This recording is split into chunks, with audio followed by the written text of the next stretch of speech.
یہ امامہ کی سجاوٹ یہ جبین روشن،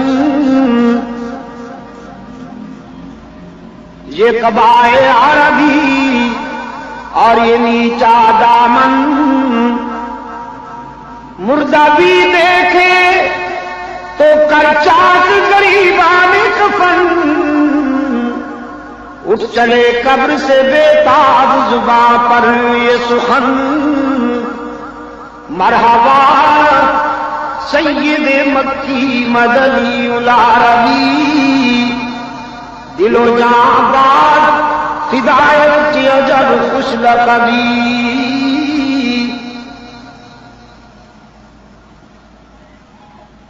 سرکار دو عالم صلی اللہ علیہ وسلم کے یہ لڑکپن کی دمکتی ہوئی ادا ہے جسے اہل نظر دیکھ کر پہچان جاتے ہیں اور جان جاتے ہیں۔ اب ایک جوانی کی پاکیزہ ادا، مکہ کے ایک بہت بڑے گھرانے میں شادی ہونے والی تھی، رقص و سروز کا اہتمام کیا گیا تھا، نامور گانے اور ناچنے والے بلائے گئے تھے۔ ہم عمر نوجوان رحمت عالم صلی اللہ علیہ وسلم کی گرد جمع ہوتے ہیں اور کہتے ہیں ہم بھی جائیں گے گانے بجانے کے محفل میں، آپ کو بھی لے جائیں گے۔ رحمت عالم صلی اللہ علیہ وسلم نے فرمایا جہاں گانا بجانا ہو وہاں محمد نہیں جا سکتا صلی اللہ علیہ وسلم، جہاں گانا بجانا ہو وہاں نہ محمد جا سکتا ہے نہ محمد کی شریعت آ سکتی ہے۔ برتن میں دونوں چیزیں تو نہیں ہو سکتی، یا پاکی ہوگی یا ناپاکی ہوگی۔ سرکار دو عالم صلی اللہ علیہ وسلم نے فرمایا اس محفل میں میں کیسے جاؤں جہاں گانا بجانا ہو؟ ہم عمر اصرار کرتے ہیں جب ہم جا رہے ہیں تو آپ کیسے نہیں جائیں گے؟ رحمت عالم صلی اللہ علیہ وسلم نے فرمایا بس میرا ذوق برداشت نہیں کرتا، میں قطعاً نہیں جاؤں گا۔ ان کا اصرار بڑھتا ہے، رحمت عالم صلی اللہ علیہ وسلم کا انکار بڑھتا ہے۔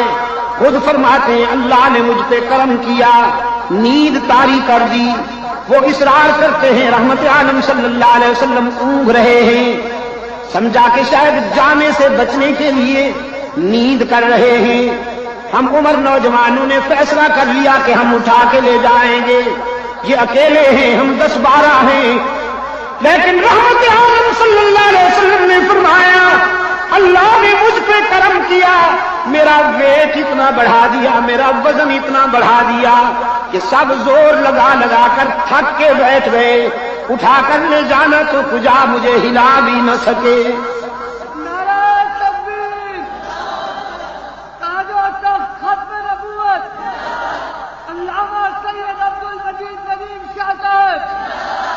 حضور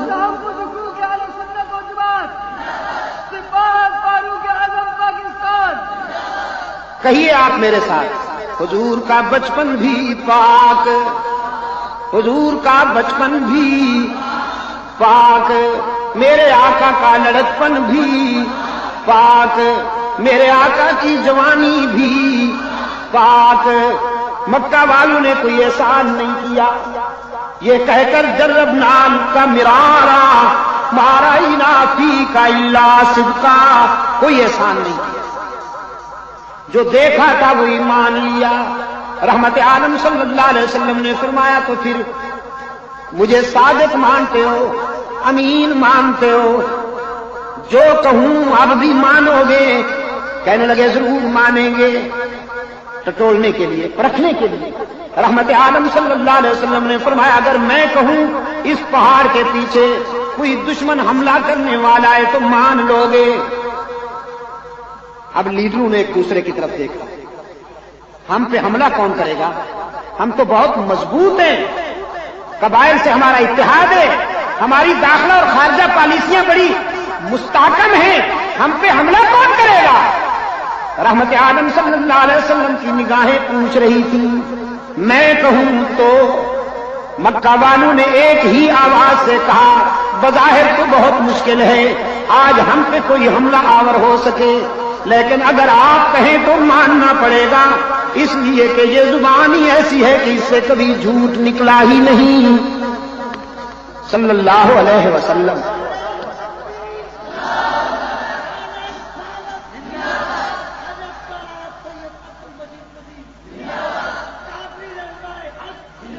سرکار دو عالم صلی اللہ علیہ وسلم نے فرمایا اچھی بات ہے، اگر مجھے صادق اور امین مانتے ہو تو پھر آؤ، میں بھی کہتا ہوں تم بھی کہو، قولوا لا الہ، ٹھہریے الا اللہ میں جلدی نہ کی، ذرا لا کا جھاڑو پھر لینے دیجیے، ذرا صفائی تو ہو جائے نا، ذرا صفائی ہو جائے۔ دودھ ڈالنے سے پہلے برتن صاف کیا کرتے ہو کہ نہیں؟ ہاں، الا اللہ کا دودھ ڈالنے سے پہلے ذرا لا کا جھاڑو پھیر لینے دو، سینہ صاف تو ہو جائے نا ذرا۔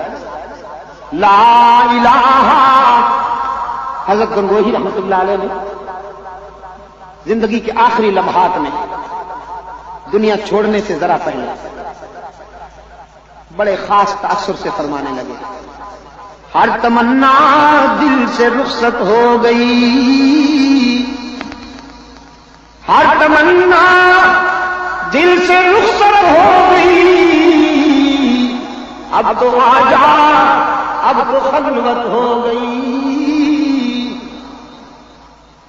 قولوا لا الہ، میں بھی کہتا ہوں تم بھی کہو، کوئی نہیں معبود، کوئی نہیں مسجود۔ اب شروع ہو رہی ہے وہ شاہراہ جہاں پر راستے جدا ہوتے ہیں، ایک ہی کا راستہ، دوسرا بھی کا راستہ۔ ہوس کہتی ہے بھی کو اپناؤ، ہوس کہتی ہے بھی کو اپناؤ، اور عشق کہتا ہے ہی کا نعرہ لگاؤ۔ اب آج گودرا کالونی میں بیٹھا ہوں، دیکھوں گا یہاں ہی والے کتنے ہیں، اور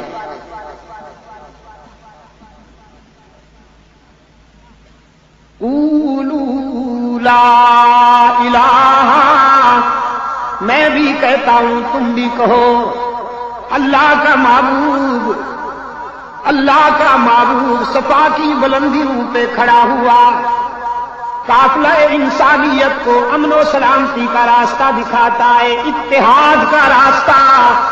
لا الہ، کوئی نہیں معبود، کوئی نہیں مسجود، کوئی نہیں ہر جگہ موجود، کوئی نہیں علام الغیوب، کوئی نہیں کارساز، کوئی نہیں دستگیر، کوئی نہیں حاجت روا، کوئی نہیں مشکل کشا، کوئی نہیں عزت دینے والا، کوئی نہیں رزق دینے والا، کوئی نہیں اولاد دینے والا، کوئی نہیں سب کے بیڑے پار کرنے والا، آدم سے لے کر رحمت عالم تک اور صحابہ سے لے کر اولیاء تک، قیامت تک انسانی قافلے کی مشکل کشائی کرنے والا الا اللہ۔